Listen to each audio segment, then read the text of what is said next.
किसानों ने 19वीं और 20वीं सदी में जो आंदोलन किया था, इसके प्रमुख क्या कारण, ठीक है।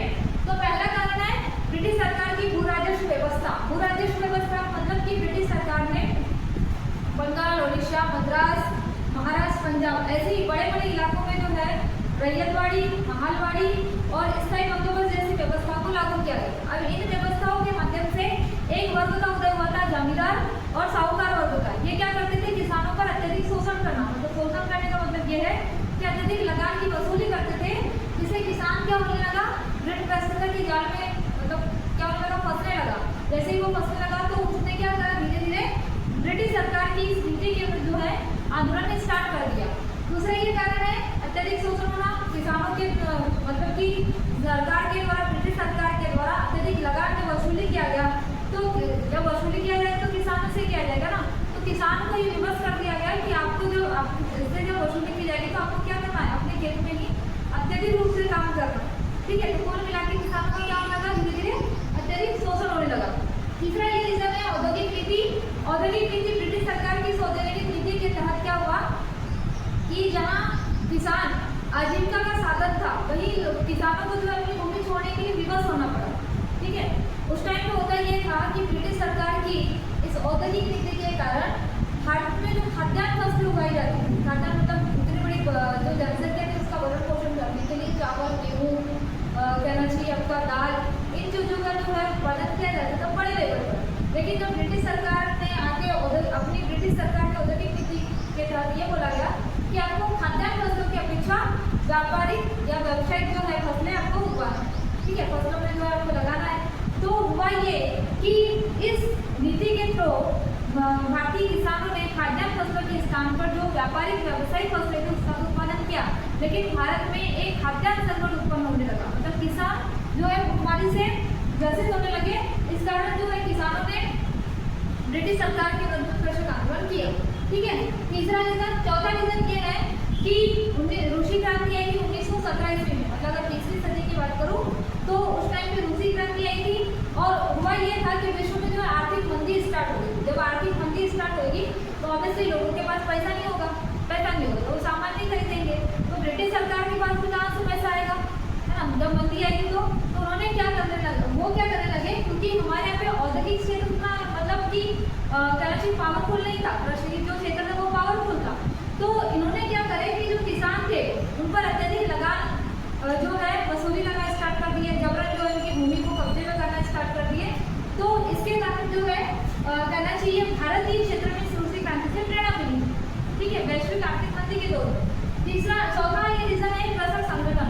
20वीं सदी की बात करूँ और 19वीं सदी के आंदोलन की अगर मैं बात करूँ तो इसके स्वरूप में थोड़ा सा अंतर दिखाई देता है। जो कृषक विद्रोह हुआ था 19वीं सदी में, तो वो अपने कहना चाहिए जमीन के लिए हुआ था, हिंसा बल का विरोध किया गया था और एक सीमा तक, मतलब का जो दृष्टिकोण था वो संकीर्ण था, एक सीमा तक के था, ठीक है। और 20वीं सदी में जो कृषक विद्रोह होने स्टार्ट हुआ तो उस टाइम पे जो विद्रोह था वो बड़े लेवल पर होने लगा, सरकार की नीतियों के खिलाफ होने लगा, है ना। यहाँ पे जो किसान थे वो अपने लिए लड़ रहे थे। 20वीं सदी में जो किसान थे वो सभी किसानों के लिए लड़ना या सभी क्षेत्र के किसानों के लिए लड़ना स्टार्ट कर रहे थे, जो मुख्य रूप से ब्रिटिश सरकार की नीतियों के विरुद्ध में था। तो वह ये था कि 20वीं शताब्दी में कृषक संगठन का निर्माण हुआ था। 1936 में अखिल भारतीय किसान सभा की जो स्थापना हुई थी, इसके थ्रू ये बोला गया था कि जो किसान पे जो कर्ज है उसको माफ किया जाए, लगान में कमी किया जाए और शैक्षिक फसल उगाने का जो अधिकार प्रदान किया जाए, ठीक है। चावल की खेती के स्थान पर जबरदस्ती नील की खेती करने के लिए जो फोकस कर, और नील की खेती क्यों की जा रही थी, जो कपड़े थे उसको रंगाई के लिए जो इसका यूज किया जा रहा था। अब ये कृषक विद्रोह के क्या कारण थे हमने देख लिए।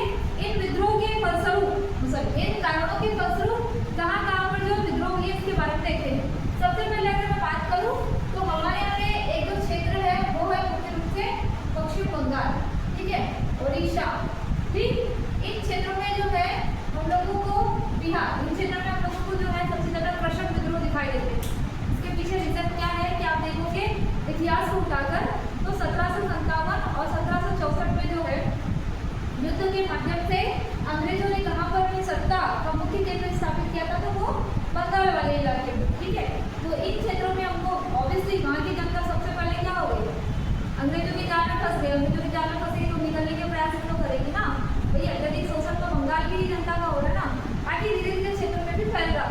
ठीक है। तो सबसे पहले बात करते हैं नील आंदोलन की। वह नील आंदोलन जो है 1859 ईस्वी में हुआ था, ठीक है। अब ये नील आंदोलन हुआ कहाँ था भाई? नील आंदोलन जो है आपका बंगाल में हुआ था। कहाँ पर? बंगाल में, ठीक है। किसके इसमें हुआ था? दिगंबर विश्वास और विष्णु विश्वास के नेतृत्व में।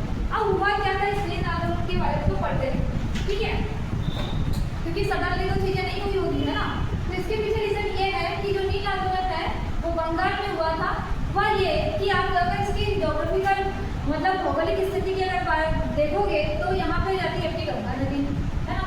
पूरा डेल्टा इलाका है। डेल्टा इलाका मतलब सर्वाधिक क्या होता होगा? चावल, क्योंकि चावल की फसलों को सबसे ज्यादा पानी मिलता है, ठीक है, और अत्यधिक रूप से उसका आवश्यकता होती है। तो इस डेल्टाई क्षेत्र में बंगाल वाले क्षेत्र में सर्वाधिक होता था चावल का उत्पादन, ठीक है। अगर मैं आज की तारीख में बात करूँ तो पश्चिम बंगाल जो है मतलब भारत में दूसरे पायदान पर चावल उत्पादन, ठीक है। तो यहाँ पे सबसे ज्यादा जो चावल का उत्पादन होता था। इन लोगों को बिना इनकी इच्छा के अनुसार चावल की खेती पर जो है रोक लगा दी गई और चावल के स्थान पर किसकी खेती करने के लिए बोल दिया गया? नील की खेती। अगर आप उस डेल्टाई क्षेत्र में मतलब उस मिट्टी में धान की अपेक्षा कुछ व्यापारिक और व्यावसायिक फसलों को हम चुनते हैं तो धीरे धीरे उस मृदा का कुछ साल तक तो अच्छा उत्पादन होगा, लेकिन कुछ दिनों बाद उस मृदा की जो उपजाऊ क्षमता है धीरे धीरे क्या हो जाएगी? कम होते जाएगी, ठीक है। मतलब कुल मिला के यहाँ की जो मिट्टी है वो अनउपजाऊ होते जाएगी, ठीक है। तो हुआ भाई यहाँ पे जबरन जो है चावल के स्थान पर नील की खेती करने के लिए जो है किसानों को बाध्य कर दिया गया। तो इसी को देखते हुए वह ये कि जो कराची पश्चिम बंगाल का एक इलाका था आपका नादिया जिला। नादिया जिले के गोविंदपुरा गांव में जो है वहाँ के जो नेता थे दिगंबर विश्वास और विष्णु विश्वास के नेतृत्व में नील आंदोलन हुआ था। और इस नील आंदोलन में केवल मतलब वहाँ की जनता मतलब कहना चाहिए उस नादिया गांव के जो कहना चाहिए नादिया जिले के जो लोग थे उन्होंने पार्टिसिपेट नहीं किया था। बंगाल के जो बुद्धिजीवी लोग थे ना उन्होंने भी क्या कहना चाहिए जो वहाँ पे जो राष्ट्रवाद उदय हो रहा था उन लोगों ने भी इस आंदोलन में बढ़ चढ़कर हिस्सा लिया था। इसमें मुख्य रूप से कहना चाहिए आपके कहना चाहिए सॉरी याद किया है, ठीक है। तो नील आंदोलन दिगंबर और विष्णु विश्वास के नेतृत्व में हुआ था। अब यहाँ पर जो है एक नारा दिया गया था कि जो रक्षक है वही भक्षक है। जो रक्षक है मतलब कि ब्रिटिश सरकार ही जो वही रक्षक कर सकती थी, है ना। जो रक्षक है वही भक्षक बनकर बैठ गए हैं और हमें जो जबरदस्ती नील की खेती करने के लिए जो है कहना चाहिए जबरदस्ती किया जा रहा है। तो हुआ क्या मतलब कि जमींदार वर्ग ने बुद्धिजीवी वर्ग ने इनका सहयोग तो किया, लेकिन इसके परिणाम क्या निकले? परिणाम ये निकला कि 1860 ईस्वी में यहाँ पर नील आयोग का गठन किया गया, ठीक है। और नीलों को जो है बंद कर दिया गया। कुल मिला के जो है नील आंदोलन का प्रभाव इतना पड़ा कि नील जो मिलें बनाई गई थी, है ना, जिससे सूती वस्त्रों को फायदा हो रहा था, तो वो बंद हो गई और 1860 ईस्वी में जो है नील आयोग का गठन किया गया था। इस पर दीनबंधु मित्र ने नील दर्पण नामक बुक लिखी है कि नील आंदोलन किस वजह से और किन चीजों में पार्टिसिपेट किया था। तो यहाँ से क्वेश्चन ये पूछता है कि दीनबंधु मित्र की जो बुक है वो नील दर्पण किससे से प्रेरित है? आपके नील आंदोलन से जो है प्रेरित है। अब बात करते हैं नील आंदोलन के बाद पावना विद्रोह की, ठीक है। ये जो पावना विद्रोह है 1873 से 1877 ईस्वी में हुआ था। वही कहाँ पर? बंगाल, क्योंकि आपको मैं बार बार बोलूँ कि बंगाल वाला ही इलाका जो है सबसे ज्यादा जो है कहना चाहिए शोषण यही क्षेत्र में हुआ था पहली बार, ठीक है ना। तो पावना जो विद्रोह बंगाल में हुआ था ईश्वर चंद्र राय और केशव चंद्र सेन प्लस शंभूपाल के नेतृत्व। दो ही नाम आते हैं, ईश्वर चंद्र राय और शंभूपाल। कभी कभी बाई चांस अगर एग्जाम में आ गया तो ये केशव चंद्र सेन को भी जो है याद कर लीजिएगा, ठीक है। तो केशव चंद्र सेन भी थे। अब इसमें हुआ क्या था? इस पावना विद्रोह में हुआ ये था कि यहाँ पर जो जमींदार द्वारा किसानों का अत्यधिक शोषण किया गया। किसानों का अत्यधिक शोषण कैसे? किसानों पर उच्च जो है लगान की दर लगा दी गई। जब आप किसानों पर लगान की दर को उच्च रखोगे तो किसान अपने पता चला वहाँ पर अकाल पड़ गया, अपने जेब से कहाँ से पैसा लगेगा बेचारा, है ना। फिर जबरदस्ती क्या करते थे? उन किसानों की जमीन को अपने कब्जे में कर लेते थे।